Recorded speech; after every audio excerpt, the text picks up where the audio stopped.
What happens when Hollywood's most unpredictable actor meets late-night television's most passive-aggressive host? You're about to witness one of the most uncomfortable interviews in talk show history, where what started as routine promotion turned into an absolute disaster that left audiences stunned and one A-list celebrity walking off set. Make sure you subscribe and drop a comment below because this story is absolutely wild. Mark Wahlberg walked onto the Jimmy Kimmel Live set that evening with his usual confident swagger, waving to the audience before settling into the guest chair. The crowd was electric, cheering for the Boston native who had just wrapped filming on his latest action thriller. Jimmy Kimmel, sitting behind his desk with that trademark smirk, seemed ready for what should have been a straightforward promotional interview.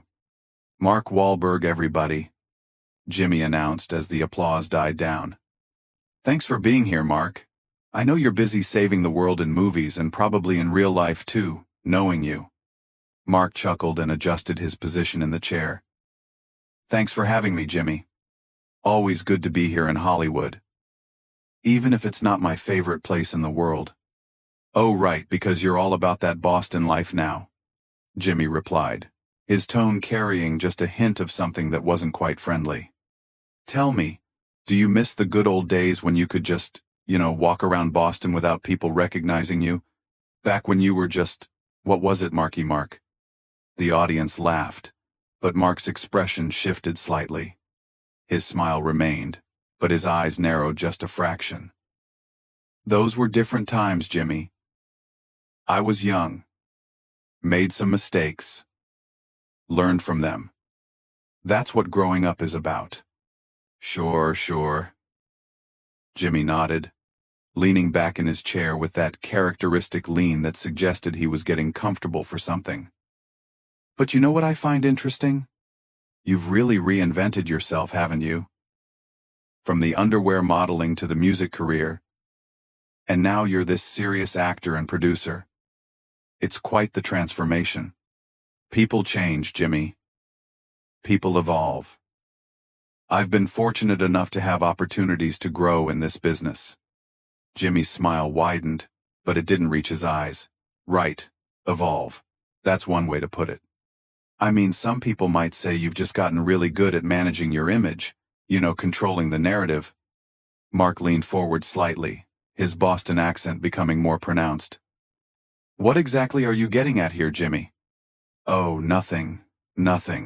Jimmy waved his hand dismissively, but his grin suggested otherwise. "I just think it's fascinating how Hollywood works. How someone can completely reinvent themselves and everyone just goes along with it, like collective amnesia or something." The studio audience was starting to sense the tension. The usual lighthearted banter between host and guest was taking on an edge that made people shift uncomfortably in their seats. Mark's jaw tightened, and he sat back in his chair, studying Jimmy with the kind of intensity he usually reserved for his most serious dramatic roles. "You know what, Jimmy? If you got something to say, just say it. Don't dance around it with all this passive-aggressive nonsense." Jimmy's eyebrows shot up in mock surprise. "Passive-aggressive? Me? Mark, I'm just making conversation. This is what we do on talk shows. We talk. Yeah, well, there's talking and then there's whatever this is supposed to be," Mark replied, his voice remaining level but carrying an unmistakable warning. "You invited me here to talk about my new movie. So let's talk about the movie." Of course, the movie," Jimmy said, picking up a card from his desk and glancing at it briefly before setting it back down. "But you know what I think is really interesting? Your whole journey from the streets of Boston to Hollywood elite. I mean, that's quite the leap, isn't it?" "Jimmy, what the hell is wrong with you tonight?" Mark asked, and now the audience could hear the genuine irritation in his voice. "You're acting like we got some kind of problem here." Jimmy held up his hands in a gesture of innocence. "No problem at all, Mark. I'm just curious about the real Mark Wahlberg. Beneath all the Hollywood polish. The guy who really knows how to handle himself when things get tough." "Handle myself?" Mark's voice dropped lower, and anyone who had seen his movies knew that tone. It was the voice he used right before his characters did something explosive. "What exactly do you think you know about how I handle myself?" "Well, I mean, you've got quite the reputation, don't you? For being, let's say, direct in your approach to problems." The tension in the studio was now thick enough to cut with a knife. Mark stood up from his chair, and Jimmy's confidence seemed to waver for the first time since the interview began. "You know what, Jimmy? I came here as a professional to talk about my work, to promote a movie that a lot of people worked really hard on. But if you want to sit there and take shots at me for some reason I can't figure out, then we got a problem." Jimmy tried to recover, his voice taking on that familiar late-night host smoothness. Mark, sit down. Let's reset here. I think maybe we're having a miscommunication." "Miscommunication?" Mark laughed, but there was no humor in it. "Jimmy, I've been doing interviews for 25 years. I know the difference between miscommunication and someone trying to get under my skin for their own entertainment." The audience was dead silent now, watching what felt less like an interview and more like the prelude to an actual confrontation. Mark remained standing, his hands at his sides, his entire body language suggesting a man who was rapidly reaching the end of his patience. Jimmy, perhaps realizing he had pushed further than intended, attempted to steer things back to safer ground. Okay. Let's just talk about the movie then. Your new film, what's it called again?" "Don't," Mark said quietly, but with such force that it carried clearly through the silent studio. "Don't pretend like you don't know what you're doing here." Jimmy shifted in his chair, his confidence visibly shaken by Mark's quiet but threatening tone. The studio lights seemed harsher now, illuminating the sweat that was beginning to form on the host's forehead. But instead of backing down, Jimmy made the mistake that would turn this uncomfortable interview into television infamy. "Look, Mark, I think you're being a little sensitive here," Jimmy said with a forced laugh that echoed awkwardly in the silent studio. "I mean, come on. We're all adults here. Can't we have a real conversation without you getting all, street about it?" The words hung in the air like a loaded weapon. Mark's face went completely still. And for a moment, the only sound in the entire studio was the hum of the cameras. Even the production crew seemed to hold their breath. "Street?" Mark repeated slowly, his Boston accent now thick enough to cut glass. "Did you just say I was getting street about it?" Jimmy realized immediately that he had crossed a line, but pride and the pressure of being on live television pushed him forward, instead of allowing him to retreat. "I just meant, you're getting a little intense over what's supposed to be a fun interview." "Fun?" Mark took a step closer to Jimmy's desk, and the host instinctively leaned back in his chair. "You think this is fun? You think sitting here while you take cheap shots at me and my background is supposed to be fun?" "Mark, please, sit down," Jimmy pleaded, but his voice cracked slightly. Let's move on to the movie." No, Mark said, pointing a finger at Jimmy. "You don't get to do that. You don't get to poke and prod and make your little comments, and then try to move on like nothing happened when you realize you pushed too far." The audience was completely silent now, some people looking genuinely scared. This had gone far beyond the typical late-night comedy moment where a guest gets mildly annoyed. This was real anger, and everyone could feel it. Jimmy tried to regain control of his show. "Mark, I understand you're upset, but we're on television here. Maybe we should take a commercial break and then—" "We're on television?" Mark interrupted, his voice rising. "Oh. So now you're worried about being on television? You weren't worried about that when you were trying to embarrass me in front of your audience." "I wasn't trying to embarrass you," Jimmy protested weakly. "Really? Then what would you call it? Because from where I'm standing, it looks like you brought me here to be your entertainment for the night." Like I'm some kind of dancing monkey who's supposed to smile and take whatever garbage you want to throw at me. Jimmy's face flushed red, and his own temper finally began to show. Look, Mark, I've had hundreds of guests on this show, and I've never had anyone react like this to simple interview questions. Simple interview questions? Mark laughed bitterly. Jimmy, you've been taking shots at me from the moment I sat down. You questioned my authenticity, you mocked my background, and then you had the nerve to call me street when I called you out on it. I was just doing my job, Jimmy snapped back, his voice rising to match Mark's intensity.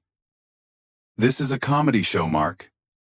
Everything isn't some personal attack against you. Your job? Mark's voice dropped dangerously low again. Your job is to make your guests feel comfortable, so they want to come back and promote their projects. Your job is to entertain your audience, not to use your guests as punching bags for your own insecurities.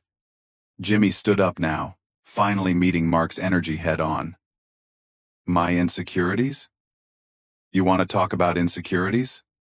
You're the one who can't handle a few jokes without threatening people. Threatening people? Mark stepped closer to the desk, and several security personnel moved closer to the stage area. Jimmy, if I was threatening you, you'd know it. What I'm doing is telling you that you're being disrespectful, and I don't appreciate it. Disrespectful? I'm disrespectful? Jimmy's voice cracked with indignation. You come on my show, you sit in my chair, and then you tell me how to do my job? That's disrespectful. The confrontation had reached a boiling point. Mark stared at Jimmy for a long moment, his chest rising and falling as he controlled his breathing. When he spoke again, his voice was calm, but there was something final about it. You know what, Jimmy? You're absolutely right. This is your show. These are your chairs. This is your studio. Mark began walking toward the edge of the interview area. Which means I don't have to sit here and listen to this anymore. Where are you going? Jimmy called out, panic creeping into his voice as he realized the interview was falling apart on live television. I'm leaving, Mark said without turning around. Because unlike some people, I know when I'm not wanted somewhere.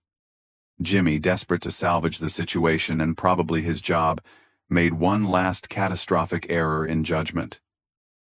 Oh, that's perfect, Mark. Just walk away. That's exactly what everyone expects from you, isn't it?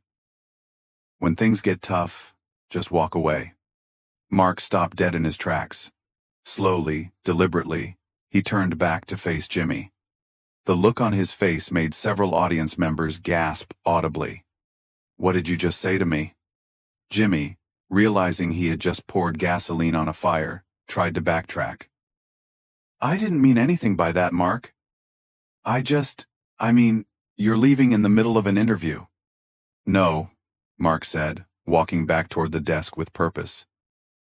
You said that's what everyone expects from me. What exactly does that mean, Jimmy?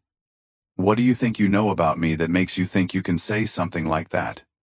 The studio was so quiet that the sound of Mark's footsteps seemed to echo like gunshots. Jimmy gripped the edge of his desk, his knuckles white with tension. Mark, please. Let's just calm down and finish the interview like professionals. Professionals? Mark was now standing directly in front of Jimmy's desk, close enough that the host had to look up to meet his eyes. You want to talk about being professional? A professional doesn't ambush their guests.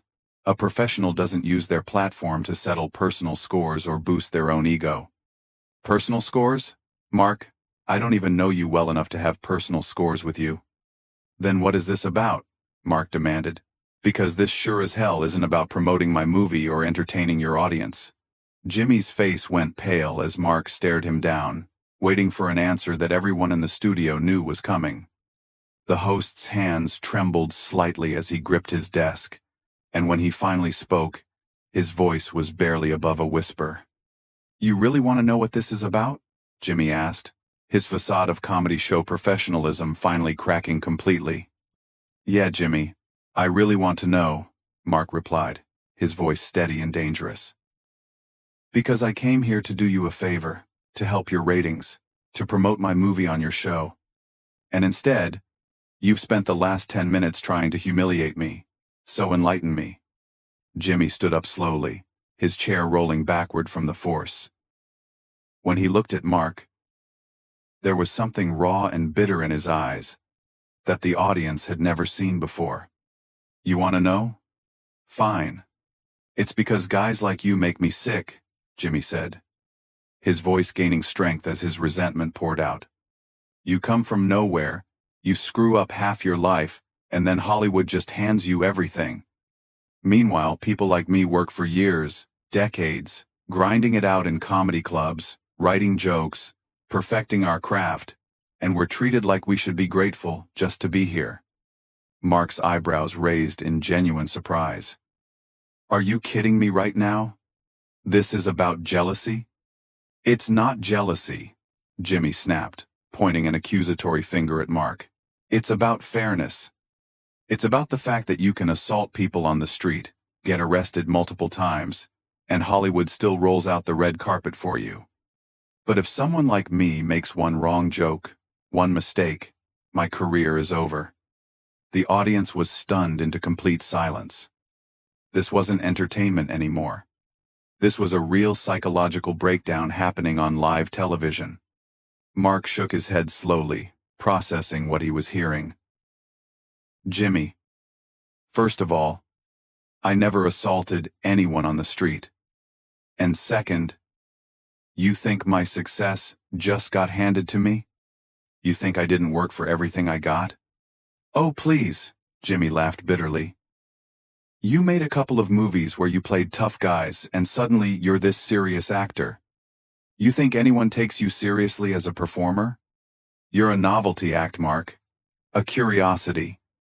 The words hit the studio like a physical blow.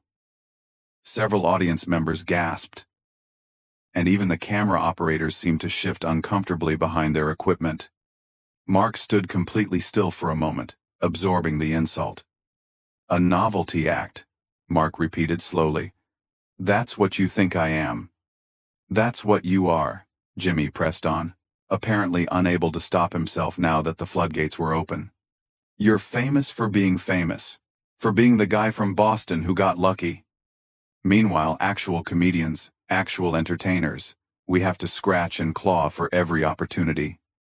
Mark nodded thoughtfully, as if genuinely considering Jimmy's words.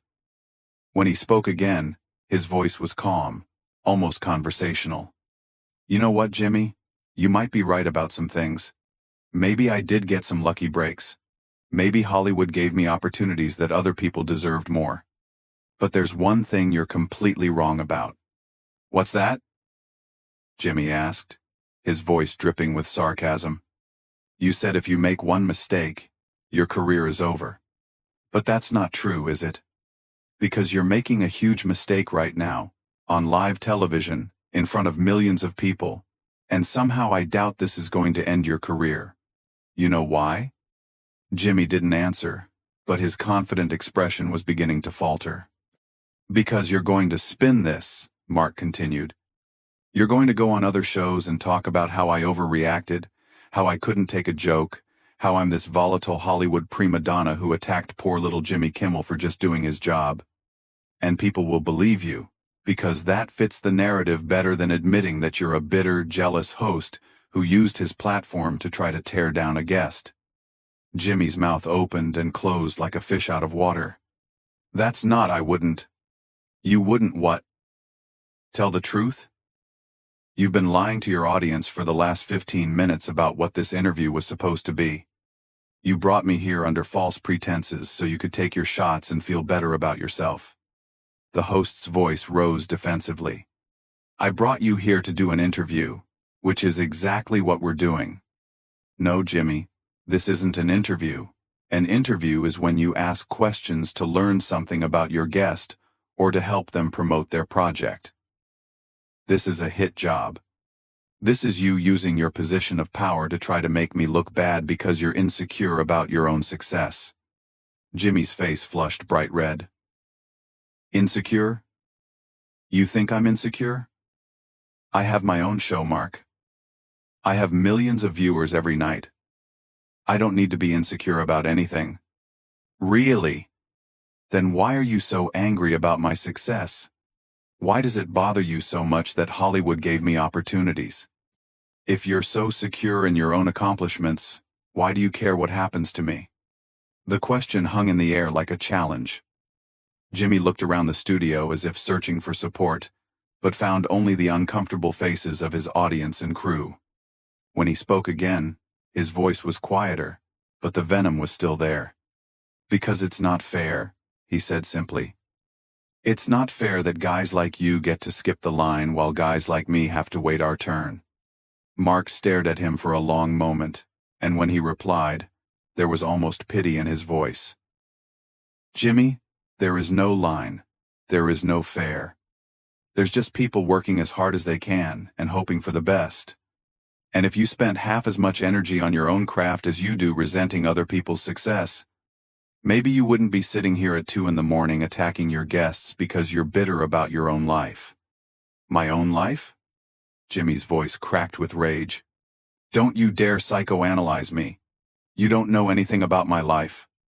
You're right, I don't, Mark agreed. But I know what I see right now. I see a man who's so unhappy with himself that he can't stand to see other people succeed. I see someone who's more interested in tearing people down than building anything up.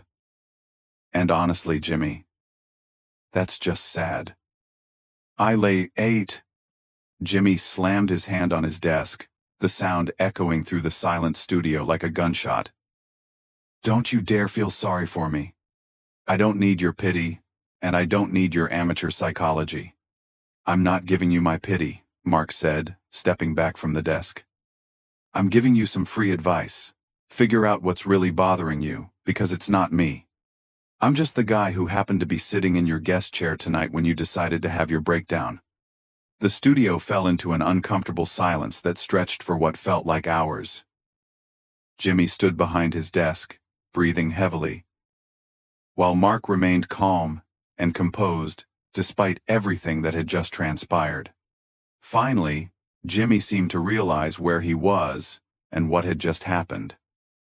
His eyes darted to the cameras, to his audience, to his producers standing in the wings with expressions of barely contained panic.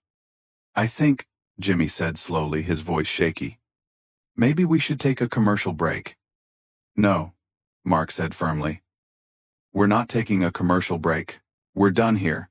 This interview is over. He turned and began walking toward the exit, but Jimmy called out desperately, Mark, wait. Please, let's try to end this on a better note. For the show, for the audience. Mark stopped and turned back one final time. Jimmy, you want to end this on a better note? Here's your better note. Next time you have a guest on your show, treat them with respect. Don't use them as therapy for your own issues. And if you can't do that, maybe you shouldn't be hosting a talk show. You can't just walk out, Jimmy pleaded. This is live television.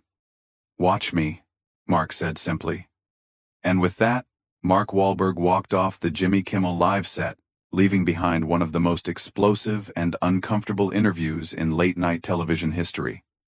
Jimmy stood alone behind his desk, facing an audience that didn't know whether to applaud, boo, or simply sit in stunned silence. The cameras kept rolling for several more seconds, capturing Jimmy's mortified expression as he realized what had just happened to his career, his show, and his reputation, all in the span of one disastrous interview. If you enjoyed this incredible story of one of Hollywood's most shocking moments, make sure you hit that subscribe button and let me know in the comments below. What do you think Jimmy Kimmel was really thinking when Mark walked off that stage? The drama was absolutely unreal. And this is exactly why live television can be so unpredictable.